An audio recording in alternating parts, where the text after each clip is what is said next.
And that is my next. This is funny. It's incredible. Have you people received your Thanksgiving Day dinner Democrat talking points yet? 3 different places you can go get them. The New York Times, the Washington Post, and the Democrat National Committee website, all with advice on how to deal with crazy conservatives that might be at your Thanksgiving dinner and how to not have the day ruined by them. How to speak to them, how to avoid them, how to ignore them, how to engage them, what to say, what not to say. It is, it's just hilarious.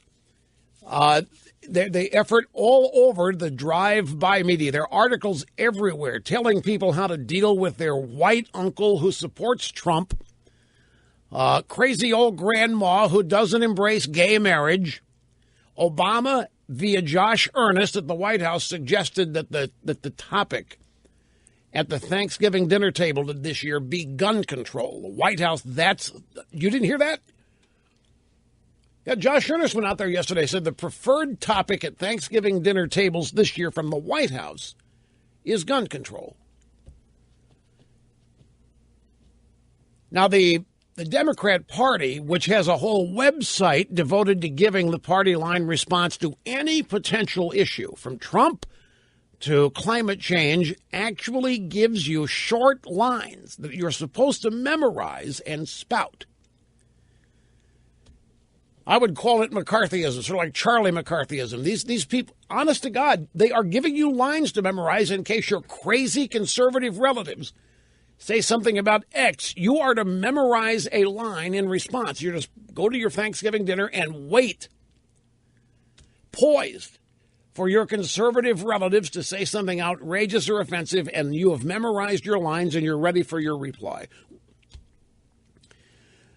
Well, that's, in fact, that Snerdley says, what if somebody brings me up at Thanksgiving? That's been addressed. That's in the Washington Post. Washington Post even addresses that. I'm sorry, it's a Democrat Party website. Take it back, Democrat Party website. One of these bottom-of-the-page things that goes on to the next. It's called yourrepublicanuncle.com. That's the subset of the DNC website. The Democrats' Guide to Talking Politics with Your Republican Uncle. How to talk to your Republican uncle. And it goes on and on and on. Here are the most common myths spouted by your family members who spend too much time listening to Rush Limbaugh. And here is the perfect response to each of them. The DNC. The Democrat Party actually is having their readers and their supporters prepare for Thanksgiving meal based on things I might say. And then there's a section here on immigrants and refugees. You want an example of some of this stuff? Okay, let's just do the Washington Post. How to talk to your family about politics this Thanksgiving by Philip Bump. With the arrival of the holidays every year, political websites looking to wring a last few clicks out of people waiting at airports dutifully put together how to talk about controversial political issues with your snotty relatives at Thanksgiving articles. And so here is our offering at the Washington Post. Number 1, your obnoxious uncle speaks approvingly of something you think is racist, maybe Syrian refugees, for example. It's very much the case that there are explicitly racist people out there in the world. It's also the case that many more people hold beliefs or attitudes that are tinged to some degree with racist undertones. So Washington Post readers today are being informed that most of the people are going to come in contact with over Thanksgiving are indeed racist or tinged with it, and therefore they are to be on the lookout for it.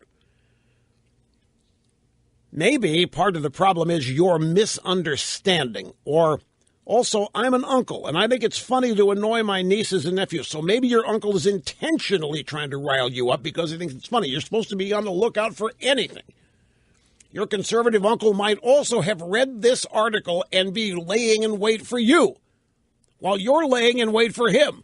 So your wacko conservative uncle could purposely be trying to tick you off. Can you imagine a Democrat reading the Post and all these things that you've got to be steeled for and ready for just to go be with your family on Thanksgiving? Don't tell me I'm wrong when I tell you that everything these people do is politics. There's not a single thing that happens in the liberal world that is not oriented toward their agenda. So, guidelines for your obnoxious uncle speaking approvingly of something you think is racist. Another example, your grandmother. Notice it's always your elderly relatives, no doubt bordering on senility, or from an old bygone era of official racism and sexism and bigotry and homophobia. So in this example, the Washington Post, your grandmother uses a derogatory term for gay people. If you're having a conversation with your grandmother at the dinner table, she was also born before 1975, only a few years after Stonewall. She may not even know what Stonewall is. Maybe your grandmother used the slur because she has always used that slur, and it's never occurred to her that it is a slur. Or maybe she sincerely hates gay people. After all, she is a conservative, because she's always hated gay people.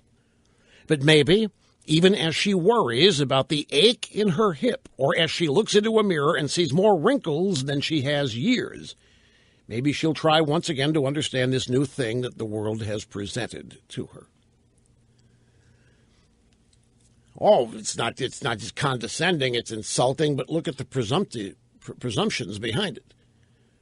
That everybody's going to have elderly relatives that are conservatives, and they're all bigots, and they're all, don't doubt me when I tell you, this is not just for Thanksgiving. I mean, it's the way they look at people every day. It's just on Thanksgiving, some days you can't avoid being with your relatives who are this whack. So the Washington Post, New York Times has one of these too, and the DNC, on how to deal with these embarrassing, bigoted, racist members of your family. And, of course, the DNC website. The Democrats' Guide to Talking Politics with Your Republican Uncle. Holiday season filled with food, traveling, lively discussions with Republican relatives about politics, sometimes laced with statements that are just not true. See, your conservative family members, in addition to all these other bad things, they're liars, too. Here are the most common myths spouted by your family members who spend too much time listening to Rush Limbaugh, and the perfect response to each of them. Immigrants and refugees. Letting Syrian refugees into the U.S. is like hanging a welcome terrorist banner on the front door. This is what they think I have told these relatives. The U.S. has one of the strictest refugee screening processes in the world. We can help families whose lives have been destroyed by ISIS without jeopardizing our security. But when our leaders embrace Islamophobia, that makes it harder for us to fight terrorism abroad. And not for nothing, screening refugees based on their religion goes against everything our country stands for. Okay, so but no, you got to put yourself here in the shoes of an average, ordinary, everyday liberal Democrat reading this, wanting guidance. I mean, why else would you go to the Democrat National Committee website? What in the world is there that you must see? I mean, if you're oriented towards spending time at the DNC website, you have a pretty pathetic life to begin with.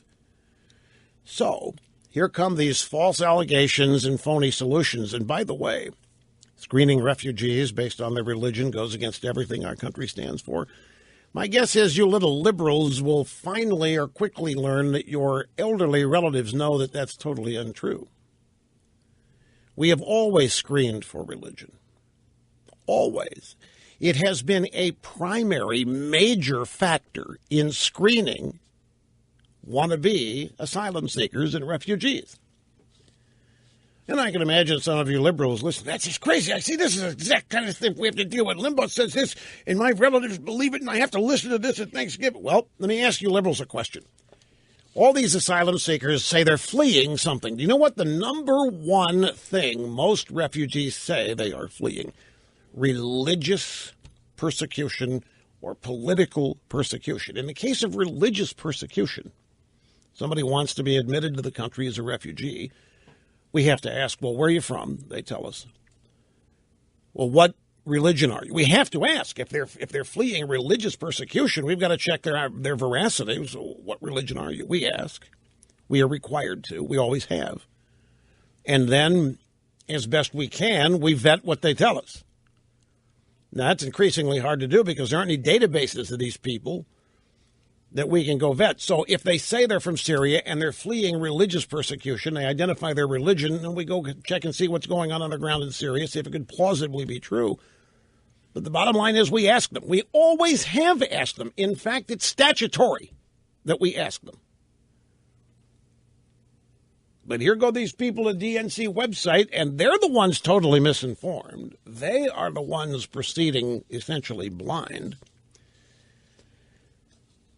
On the subject of the climate, if your relative who listens to me at Thanksgiving dinner brings up climate, the DNC website says climate change is just a liberal scare tactic. That's what Limbaugh listeners will tell you. Why are conservatives more likely to believe that climate change is a conspiracy than to acknowledge that 97% of climate scientists, the majority of Americans, believe it? Climate change is real and it's man-made. The Republican presidential field is living in denial. That's what you are supposed to say. What your conservative relatives will probably tell you is that there is no such thing. If they listen to me, what they're going to tell you is 97% of scientists doesn't mean anything. You don't have a scientific discovery until 100% of them agree. Besides that, there is no consensus in science because it isn't up for a vote. The proposition either is or isn't. The vote doesn't matter a hill of beans. I think these poor little DNC, Washington Post, New York Times readers are going to be so woefully ill-equipped and unprepared to deal with Rush Limbaugh listeners at Thanksgiving that it's going to ruin their day, because they're going to show up thinking that they are loaded for bear. They're going to show up thinking that they've got all the ammo they need and that their conservative relatives are a bunch of hayseed kooks. But they've been to the New York Times site, and the Washington Post site, and the DNC site, and they are fully armed, ready to go. They've got all the facts to dispute everything. And a typical Rush Limbaugh listener is going to be able to have them confused inside of 20 seconds. It's going to ruin the day for the whole family.